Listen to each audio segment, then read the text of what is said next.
De retour dans l'Africa Newsroom, nous sommes toujours en compagnie de nos invités, Monsieur Jean-Claude Moulinda-Abi et de notre éditorialiste Alfred Chongo. Ouvrons sans plus tarder notre dossier du jour.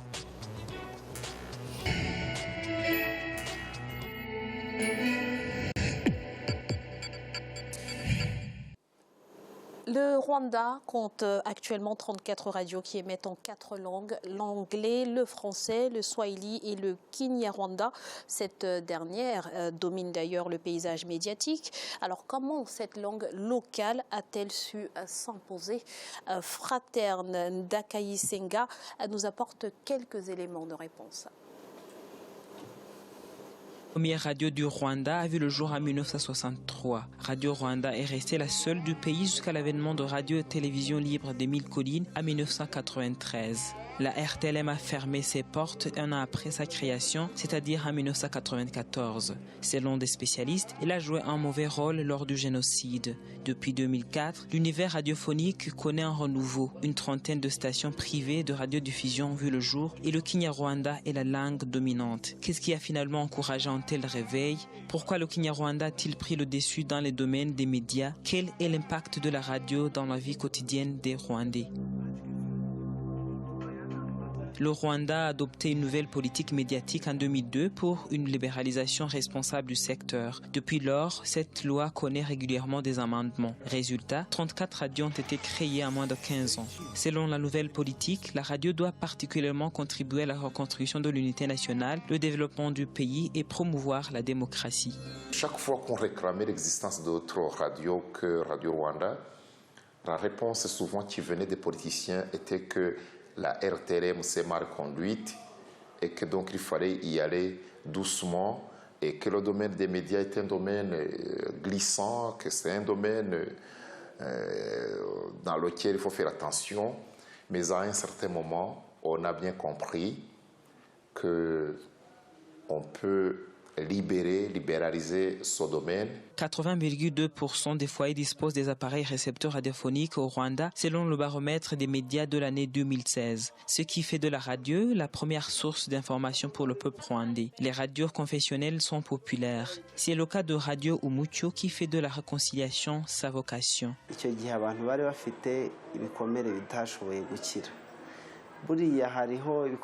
Les gens étaient tellement blessés et une sorte de désespoir régnait dans le pays. Le fondateur de notre radio, qui était lui-même journaliste, a eu l'idée de créer une radio pour prêcher la bonne nouvelle aux gens. En effet, nous parlons de l'espoir aux désespérés. Pour se bâtir une réputation dans le pays, beaucoup de radios véhiculent leurs messages en Kinyarwanda, la seule langue locale. Selon différents analystes, 90% des programmes de ces médias sont en Kinyarwanda, et cela pour diverses raisons. Le Rwanda est un pays dont le peuple parle une même langue et c'est un avantage surtout pour les investisseurs dans ce secteur. En plus, il est difficile de faire le poids contre les radios internationales qui ont aussi une audience ici au Rwanda. Charles Nkuriza Kakoza est un promoteur de radio et en même temps journaliste. Cet homme d'affaires a déjà investi plus de 450 millions de francs rwandais dans le développement de Radio One, laquelle est adulée par les auditeurs et reste à ce jour le leader des radios privées. Beaucoup d'auditeurs apprécient positivement nos débats qui portent en grande partie sur les réalités de la vie quotidienne, des sujets d'actualité surtout. Toutes nos émissions, qu'elles soient politiques, économiques ou même sportives, sont construites autour d'une contradiction d'idées. Depuis 2007, le Rwanda a intégré la communauté est-africaine. En octobre 2016, il a fait du swahili la 4e langue officielle après le français, l'anglais et le kinyarwanda. Beaucoup voient en cela une opportunité pour l'univers radiophonique rwandais d'agrandir les horizons. Je pense qu'il y a du travail à faire dans ce sens. Les médias doivent se sentir concernés. Et je ne pense pas que politiquement on doit avancer, on doit prêcher l'intégration alors que les médias restent en arrière. Le manque de fonds conséquents pour les institutions de radiodiffusion, le plagiat et la difficulté de trouver des journalistes qualifiés sont autant des défis liés à la production de l'information. Toutes les radios font globalement face à ces mêmes problèmes. On ne peut pas manquer d'évoquer le problème financier qui est un vrai handicap pour nous afin de remplir notre devoir d'être près des citoyens. Pour le faire, il nous faut nous approcher d'eux, chose qui est quelquefois difficile et ça bloque notre interaction. Hormis les difficultés financières, les journalistes, surtout de la radio au Rwanda, luttent encore à se faire pardonner les dérives de certains médias comme Radio-Télévision Libre des Mille Collines durant le génocide de 1994 au Rwanda. Soulignons que de la 161e place en 2016, le Rwanda est passé en 2017 à la 159e position sur 180 pays selon le classement 2017 de Reporters sans frontières sur la liberté de la presse. Jean-Claude, comment a évolué la radio et son mode de diffusion au Rwanda ces dernières années? Bon, si vous permettez, Glaziera, comme on est au lendemain de la Journée internationale de la liberté d'expression, vraiment juste une minute avant que je ne réponde, pour souligner que ce beau petit pays qu'est le Rwanda, c'est un pays qui souffre toujours du problème, un grand problème de la liberté d'expression. Ça, 59e place au monde au classement de Reporters sans frontières depuis plusieurs années, justement, toujours à ce niveau.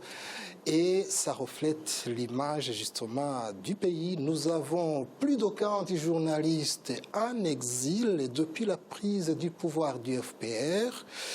Et nous avons au moins 3 journalistes qui ont été tués après la prise du pouvoir de ce même parti. Donc il y a ce grand problème qui existe et c'est connu de tous. Alors, par rapport justement au sujet du jour, généralement, les pays africains ont légué vraiment la langue des pays qui l'ont colonisé. Les pays francophones, on verra que même quelqu'un qui n'a jamais été sur le banc de l'école, il parle français, même chose pour ceux qui ont été colonisés par les Anglais. Mais justement, avec la règle, on a toujours l'exception. Le Rwanda et le Burundi font exception parce que, à part ceux qui ont poussé leurs études jusqu'au niveau secondaire, universitaire, ce sont eux qui parlent soit le français ou l'anglais. Les autres, c'est vraiment le Kinyarwanda. Pour s'adresser au peuple rwandais, il faut utiliser le Kinyarwanda. C'est pourquoi les médias ont bien compris, pour se faire entendre, pour avoir l'audience, la plupart des émissions, c'est justement en Kinyarwanda. Sinon, il y aura une petite partie de la population qui va suivre. Justement, quel genre de programme proposent les radios rwandaises? On ne peut pas se le cacher. C'est un pays qui se cherche, surtout en démocratie. Surtout, c'est la politique qui domine, parce que tout est géré par la politique. Et il y a une attente, justement, de ce peuple qui, en 1994, a souffert du génocide. Un peuple qui a souffert pendant plus de 4 ans d'une guerre féroce. Et en plus, un peuple qui n'a pas eu la chance d'avoir une opportunité de se réconcilier. Alors, donc, ce peuple attend beaucoup de la politique. C'est pourquoi ce sont des émissions politiques qui intéressent ce peuple et ils interviennent.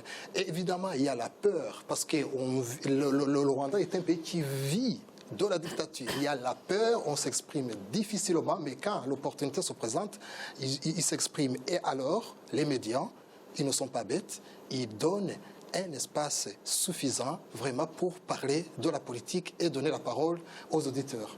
Alfred, ces médias et plus particulièrement les radios ont-elles joué finalement au Rwanda un rôle dans la consolidation de la paix ou éventuellement de la réconciliation? Je pense que, comme le disait Jean-Claude, le chemin est long, a été long pour qu'on arrive justement à sortir de la méfiance liée naturellement, on l'a rappelé, à la radio-télévision libre Mille Collines, qui a joué un rôle mais vraiment capital dans le génocide. C'est ça exactement au Rwanda. Et donc, à l'arrivée du FPR, il y avait cette méfiance vis-à-vis justement des médias.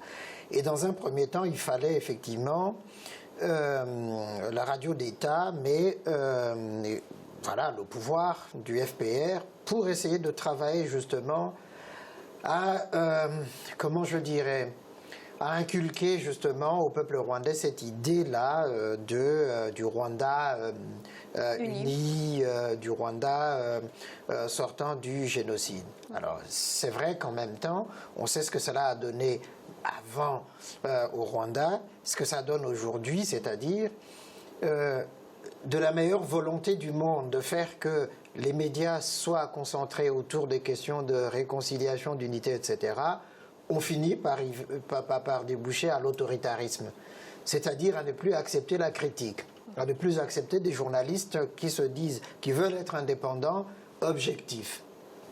Donc ça, c'est un premier recueil. Aujourd'hui, avec la multiplication des radios communautaires, c'est vrai qu'il y a des émissions politiques, mais il y a des émissions sur les autres domaines de la vie courante, de société, ben voilà, exactement, la santé, l'agriculture, etc. Tous ces sujets-là de société sont aussi abordés. Mais il y a une très forte attente politique, naturellement. Donc, ce sont des médias qui sont effectivement progressivement en train d'aller dans ce sens-là. Alors, évidemment, quand on crée une radio, il y a la question des moyens, de la formation des journalistes, et puis la question de l'audience, etc. La langue, et ça, pour le coup, je crois que c'est une très belle chose que ça soit en Kinyarwanda, parce que c'est la langue de tout le pays. Et puis, comme disait l'un des intervenants, il y a les émissions de RFI, de BBC, enfin, les radios internationales sont captées aussi au Rwanda. Mais je crois que la promotion de la langue locale, de la langue nationale, c'est une très très bonne chose parce que ça touche le plus possible la population. Et ça peut créer ce sentiment justement d'unité par-delà les pensées des uns et des autres. Mais le plus gros problème, c'est la question de la liberté quand même. Hein, justement, pour rebondir là-dessus, Alfred a parlé du manque d'objectivité des radios.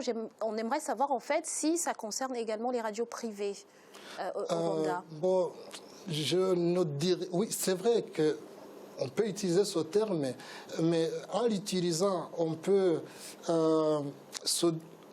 donner l'image comme si vraiment ces médias avaient cette liberté, mais qu'ils n'arrivent pas à l'exercer professionnellement.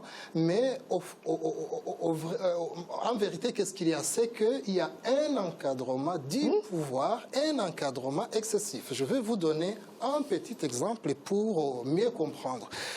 C'est que depuis plusieurs années, il y a ce que l'on appelle les camps de formation sur le civisme, mais ce programme cache quelque chose que nous, les Rwandais, connaissons, même les étrangers qui suivent bien savent de quoi il s'agit, c'est que c'est une manière de canaliser autour de l'idéologie du parti FPR qui est au pouvoir, de tout le peuple, parce que ce programme est destiné à tous les citoyens.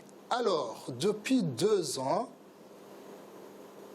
les journalistes aussi sont concernés sans exception aucune, ce qui est très grave. En 2015, il y a eu 112 journalistes envoyés dans ce camp, et puis au mois d'avril dernier, il y a eu 150.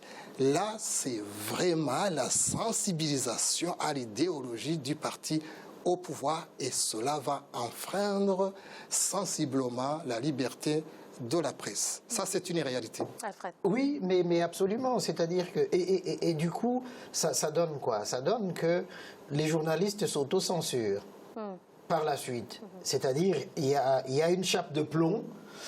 Si vous sortez justement de ces centres de formation au civisme, etc., que vous tenez un autre discours, la menace est toujours soit on ferme votre radio, soit on réduit son audience. Mais ça n'est pas le propre du Rwanda, parce que moi je vois ça avec la télévision, la radio-télévision de RDC, la RTNC. Mais c'est regardable comme télévision, c'est inécoutable comme radio officielle, parce que justement c'est la propagande. Cependant, il y a, mais comme au Rwanda aussi, des émissions qui donnent cette impression de liberté. En réalité, on fait quoi? Sur 10 émissions, 9 seront en train d'orienter, et puis il y a une seule émission où on donnera l'impression que la liberté de parole, la liberté d'expression circulent. Et donc c'est problématique. Et je crois effectivement que Kagame a très bien compris le rôle des médias et que donc pour faire passer l'idéologie donc du FPR, il a besoin des médias. Alors, il donne l'impression de libéraliser, mais en même temps, les journalistes savent, quand vous revenez de ces camps de formation, que vous devez vous tenir à carreau. Merci Alfred. Voici un rappel des titres qui ont été développés en début d'émission. Le procès Blaise Compaoré a repris ce jeudi devant la Haute Cour de justice à Ouagadougou. L'ancien président burkinabé ainsi que 6 ministres qui vivent en exil seront jugés par contumace. Et puis, 23 millions d'électeurs algériens étaient appelés aux urnes ce jeudi pour renouveler leurs députés. Il s'agit de la première élection depuis le début de la chute des cours du baril de pétrole. Nous allons à présent marquer une nouvelle pause. Ne bougez pas, dans quelques instants, la suite de l'Africa News Roundup.